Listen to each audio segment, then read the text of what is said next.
Russia on Wednesday said it fired warning shots at a British Navy destroyer in the Black Sea after it violated the country's territorial waters, but the UK denied the incident had occurred. Incidents involving Western aircraft and ships are not uncommon at Russia's borders, especially during heightened tensions with Washington, Brussels, and London, but rarely result in open fire. The HMS Defender was given a preliminary warning that weapons would be used if the state borders of the Russian Federation were violated. It did not react to the warning, the Russian Defense Ministry said.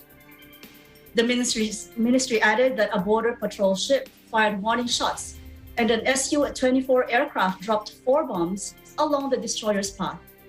It said that the ship then left Russian waters.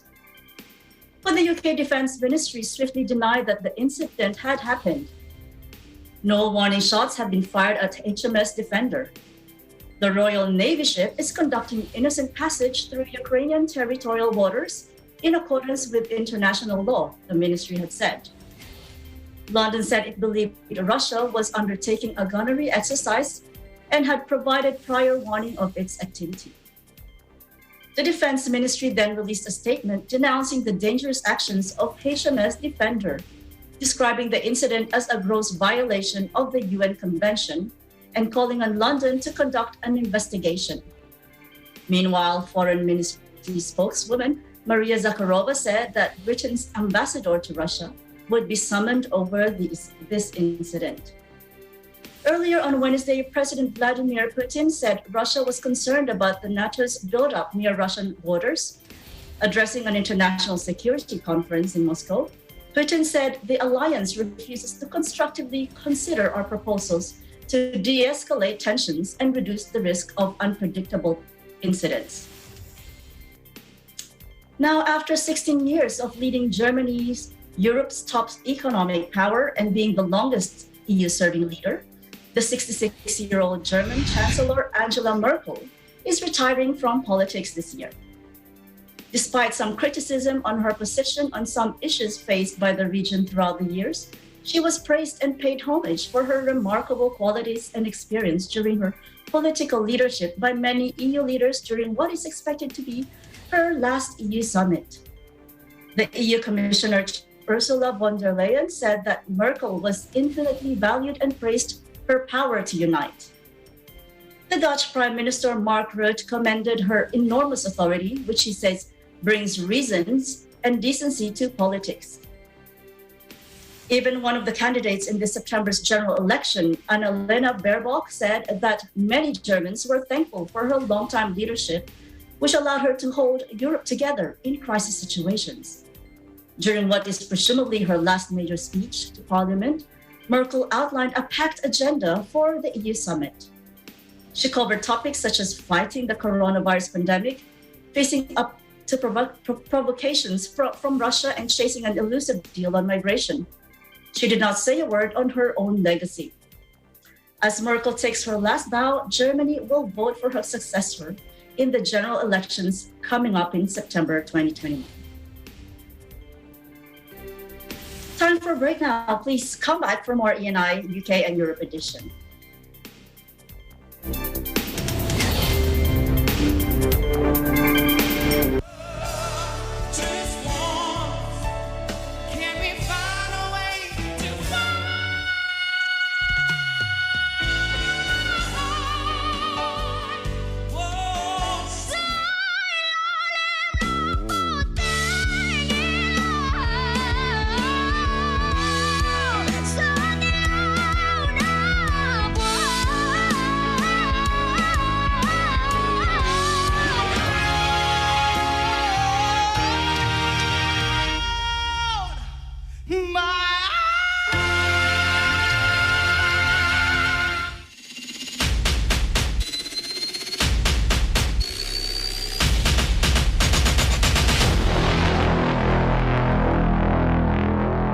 This program is supported by China Bank. Your success is our business. Hey there, Arnie Aquino here at Hatley Castle, one of the filming locations for the X-Men series. Don't forget to tune in to Digital Nest only on Net25.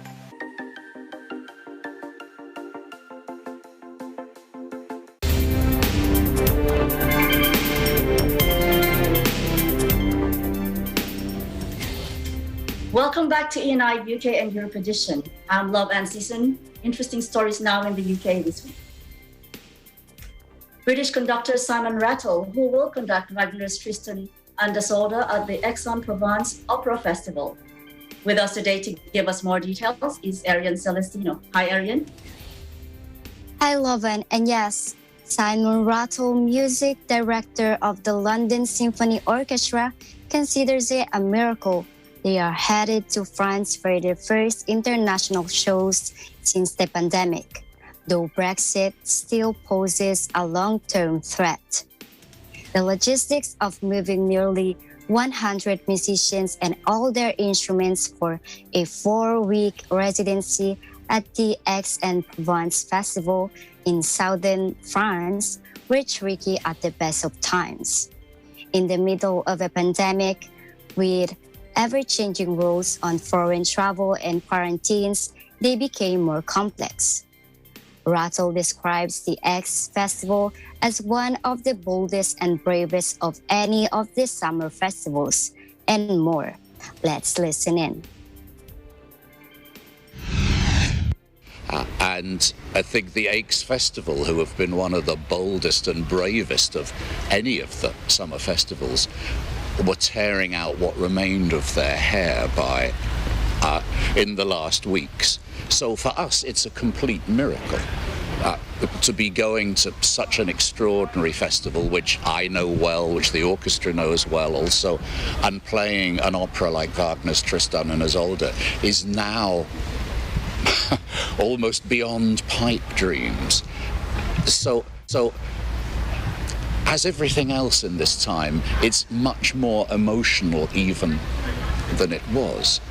But for an orchestra which existed on touring, like this orchestra, I mean, last year, the pandemic year, we should have been on tour 99 days out of the year, which is, of course, insane in every possible way, both for the planet and for people's energy and sanity. But it was the way that an orchestra like this can survive. He was speaking ahead of the London Symphony Orchestra, LSO's departure for the festival, which runs from June 30 to July 25. It took a flurry of diplomatic activity that went right up to the culture ministries in both countries for a deal to be struck. Since most were vaccinated, the orchestra was granted permission to travel between their hotel and the venue for rehearsals during their quarantine. It's very symbolic that we were able to make this happen, said LSO Managing Director Catherine McDowell, adding that the orchestra had been crossing the channel since 1906. But even if the immediate challenges have been overcome, the problems of Brexit and the near total lack of government support for musicians in Britain have only just begun. This is a complicated time, in a country which does not support culture financially in the way that most of Europe does, Rattle said. Simon also added more comments about the whole situation. Thank you for that report. So, Arian, since leaving the European Union, are there challenges that musicians in the UK could face when they travel to any country that is part of the EU or vice versa? Well, as we learned from Simon Rattle, orchestras go on tours a lot, as it is a way to survive. But with UK no longer part of the EU, the days of traveling regularly around the continent may be numbered. This is because its musicians are no longer guaranteed visa-free travel to the EU, and this will increase costs, and it will be an administrative burden for touring. To add to that, Lovan, orchestras face the additional difficulties of transporting equipment in heavy-duty lorries, which are now permitted just 3 stops in the EU. Singer Elton John is among many warning of looming catastrophe for British musicians if they lose the chance to tour abroad. For now, the LSO is simply excited to be back on the road. Back to you, Lovan. Thank you for this report, Arian. Hope to have you back soon. Thank you so much for having me today. Reporting from the United Kingdom, I am Arian Celestino. We'll live in interesting times. So we now go on a quick cooking adventure. Here's Catherine Messina on her love for cooking and with a delicious chicken katsu curry. Let's watch.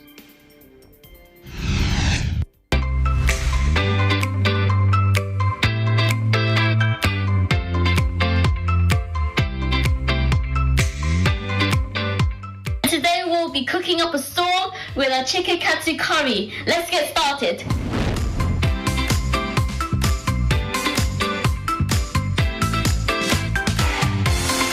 For our ingredients today, we'll start with our sauce. You need 1 chopped onion, 1 tablespoon of grated ginger, and 1 clove of crushed garlic. You need 300 milliliters of chicken stock, 100 milliliters of coconut milk, and for our spices, you need 2 tablespoons of mild curry powder, 1 tablespoon of flour, and then 1 teaspoon of turmeric.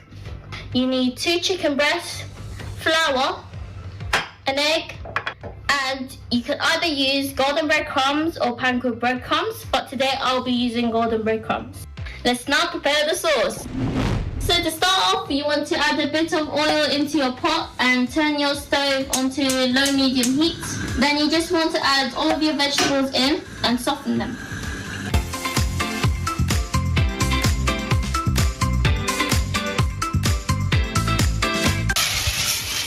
And once you have done that, you want to add in your turmeric and your curry powder. And stir for a bit and let it sit on low-medium heat. Then you add your flour and slowly add in your chicken stock.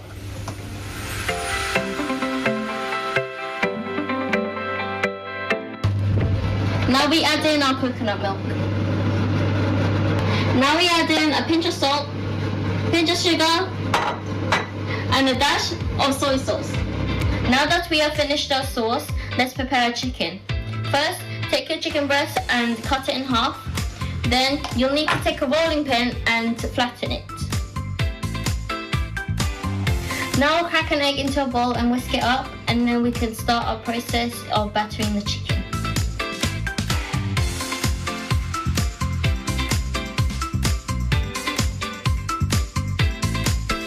In order to batter your chicken, cover it with flour, then dip it in the egg, making sure all of the chicken is covered. Repeat the last 2 steps, then cover it in your breadcrumbs. Now that we've battered our chicken, let's put it in the oil.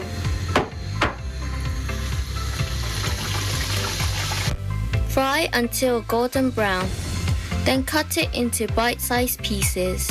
Serve the chicken along with rice and the katsu sauce. And there you have it, homemade katsu curry. Enjoy!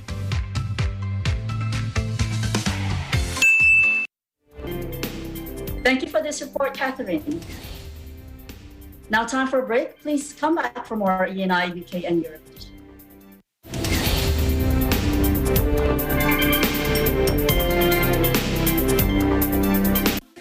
Factual. We have to defeat the virus everywhere. Timely information. Balanced. Not only in the country, but also abroad. I'm certain of one thing. Interviews that people need to know. Watch Aguila Pilipinas. A 1-hour newscast of reports coming from regional hubs in Luzon, Visayas, and Mindanao.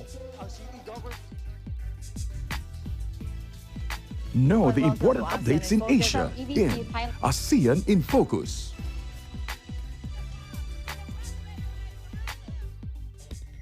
Track the latest stories in the provinces in Aguila Provincia.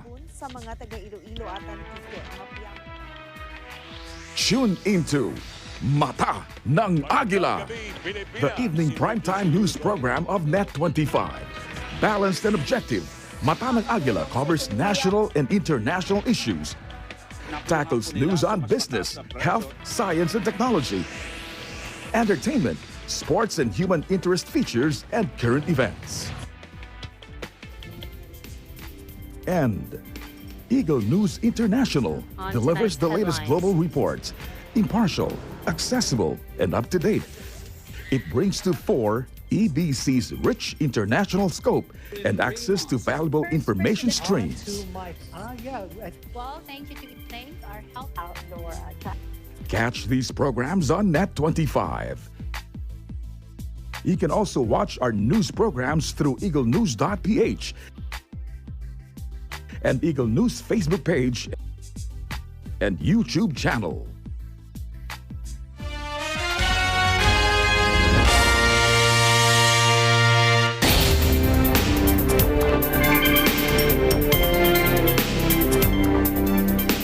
Welcome back to ENI UK and Europe edition. I'm Love and Season.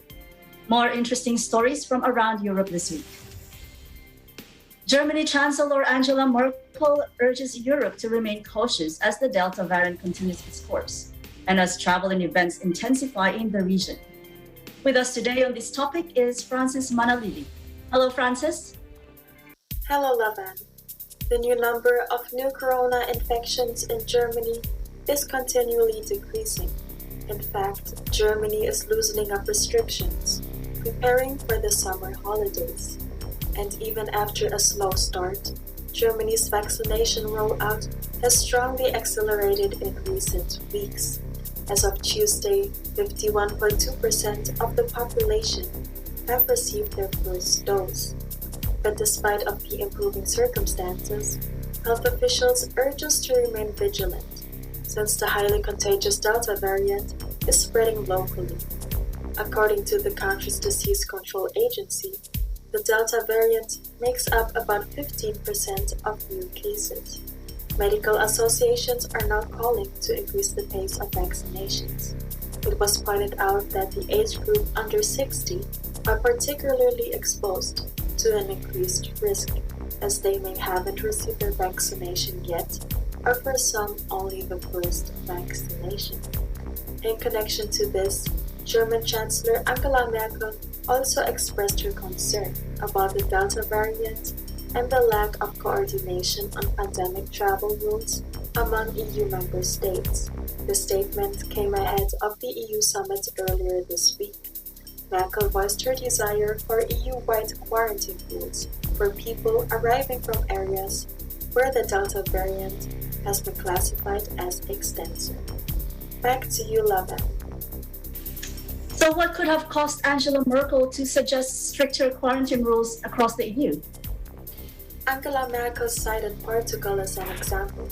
The Portuguese government was compelled to slow the process of post-lockdown reopening in Lisbon due to the rapid spread of the highly contagious Delta variant of the coronavirus. Apart from this, she also spoke about the Euro 2020 soccer tournament finals, which is set to take place in London. She hopes, since Britain belongs to the variant zone, that UEFA will act responsibly in connection to the Euro matches. She expressed her concern by saying that she would not like to see packed stadiums there, and therefore would support all efforts made by the British government to carry out the necessary hygiene measures. Thank you, Francis, for bringing us these updates. We hope to see you again soon. Thank you, Lavan. I am Francis Manalili, reporting from Germany.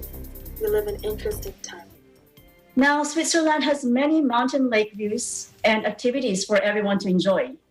Here's Trina Joyce Asugao on a tour of Lake Lonnen. Let's take a look. One way to cool down this summer is to do some water activities, but what if you can do that in the middle of the mountains? Come and I will show you around Lake Lonnen and show you what it has to offer. Lake Lonnen, or known as Launensee, is located in Launen in the Bernese Alps. Launensee became famous when the Bernese rock band entitled their song Lunesee in the local dialect. The song is inspired by the beauty and tranquility of the lake. From Gstaad, you can take the Poststad bus going to Launensee. The best season to come here is summer, when everything is green and the lake is inviting you to swim. During winter time, when the lake is completely frozen, Some tourists turn the lake into a big ice skating platform. You can also go for a hike with family or friends or go mushroom hunting during the months of September to October. But be sure to check their website to check how much per person is allowed to pick in the certain area and which mushrooms are safe to eat. You can also rent a boat or just simply jump and swim to beat the heat this summer.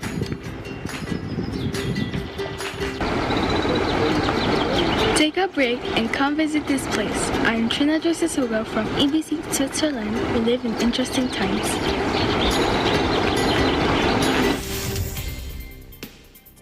Thank you for that tour, Trina. Now, Euro 2020 is in full swing and shows us once again how football brings people together.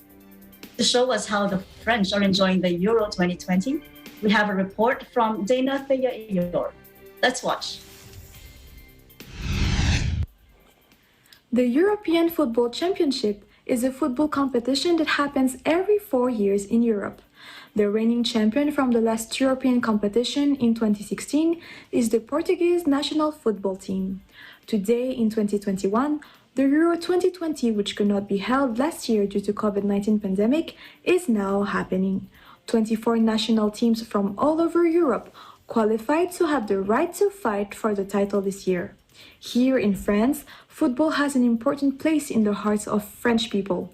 In fact, the French football team is the current world champion, and thus, the people have high expectations from their national team in this European Championship. Although the two times France had won this Euro Championship was quite some time ago, in 1984 and the year 2000, they ranked second in 2016, losing just in the final game against Portugal. Since there has been easing in the COVID-19 restrictions, a lot of people gather outside in restaurants and terraces to watch and enjoy the different games together and leave them with full excitement every time their national team is in action near the opponent's goal or to defend theirs. At this stage of the championship, France is currently first of its group and will be facing Switzerland in the round of 16 on Monday. In any case, this European Football Championship shows how much the sport brings people together, and the next few days are expected to be very promising. Full of suspense and very exciting moments. Reporting from Eagle News International, I am Danatea Eor, and we live in interesting times. Thank you, Dana, for bringing us this report. Now for a view from our window. We take a close look at the broken chair in Geneva, Switzerland. The broken chair is an artwork made of wood. The chair stands on 3 legs as it symbolizes the campaign against landmines. Designed by sculptor Daniel Berset, the chair was made in 1997 for the NGO Handicap International. It is composed of 5.5 tons of wood and stands at a height of 12 meters. It is located at the heart of Nation Square, right in front of the United Nations. This view is courtesy of Christine Benedicto from our Switzerland Bureau. Thank you for this view, Christine.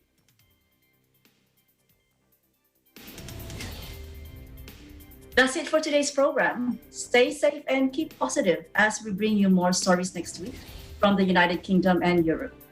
I'm Love Ann Season, and we'll live in interesting times.